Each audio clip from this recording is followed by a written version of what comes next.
Ladies and gentlemen, fans of the game, protectors of its spirit, today I stand not in celebration of victory, but in reflection of something far more important. This is not about the scoreboard. It's not about the ladder. It's not about rivalry, points, or finals contention. It's about respect. It's about decency. It's about the line and what happens when someone crosses it. A Collingwood member has crossed that line. Not with a cheer, not with a chant, but with a threat, a death threat, directed toward Carlton coach Michael Voss. A man who has given decades to this game, a champion of the code, a leader, a mentor, a competitor, and above all, a human being. Let that sink in. In a stadium meant to unite, a message was sent in malice. A text message to the MCG's anti-social behaviour hotline during last Friday night's clash between Collingwood and Carlton.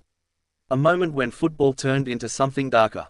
The AFL has responded. The individual, though unidentified, has been handed a clear and firm message: you are banned. Not for a weekend, not for a season, for 5 years. 5 years banned from the MCG. 5 years banned from the AFL. 5 years banned from the AFLW. Because if you threaten someone's life, in this game, in this community, you do not get to share in its joy. This is not punishment. This is principle. Tony Keane, head of AFL Integrity and Security, spoke clearly. We understand there is passion in the game, but the message in question crossed the line. And let's be honest, passion is no excuse. Emotion is not a shield. We all love our clubs. We live for the highs. We mourn the lows. But nothing, absolutely nothing, gives anyone the right to threaten another human being. Not over a call, not over a loss, not over frustration. The club involved, Collingwood, has also made its position crystal clear. The Magpies said they would follow the AFL and MCG's lead, and they did so without hesitation. They did not excuse. They did not hide. They condemned. The club is very disappointed by the members' actions, their statement read. Such conduct is unacceptable and not representative of the club or its values. Let's pause on that, because too often, people try to separate the passion from the problem. They say, it's just one bad egg. They say, it's not what the club stands for. And they're right, but we must also be vigilant enough to protect that identity. Because every club is more than colours and chants. It is a community. It is built on loyalty, yes, but also respect. And when one of our own dishonors that, the entire club must speak. And Collingwood did. This isn't just a Collingwood issue. Or a Carlton issue. Or an MCG issue. This is an AFL issue. This is a sporting issue. This is a societal issue. It could have been any game, any night, any coach, and that is exactly why it must never happen again. Let us speak plainly, threats are not fandom. Intimidation is not loyalty. Violence, even verbal, is not part of our game. Michael Voss is a warrior of this sport. He's played the hardest footy.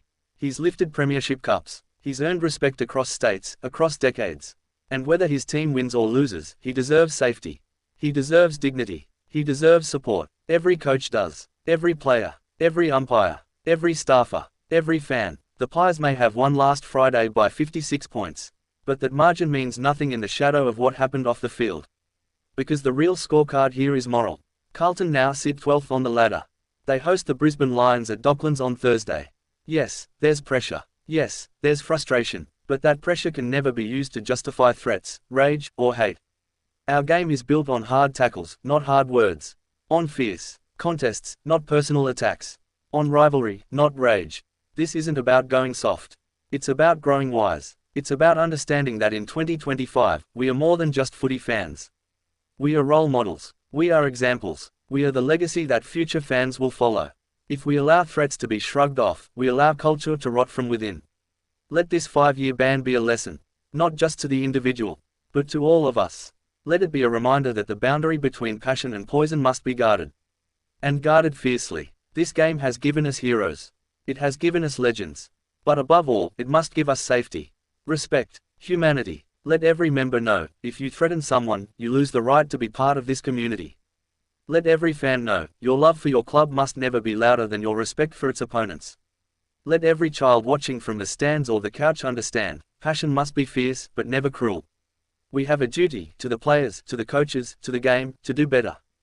And today, that begins with one message: enough is enough. We will not let hatred wear our colors. We will not let threats echo in our stadiums. We will not let violence, in any form, be mistaken for loyalty. This is our game. Let's protect it. Let's honor it. Let's be better than this. Because the scoreboard fades, but the spirit we bring to the stand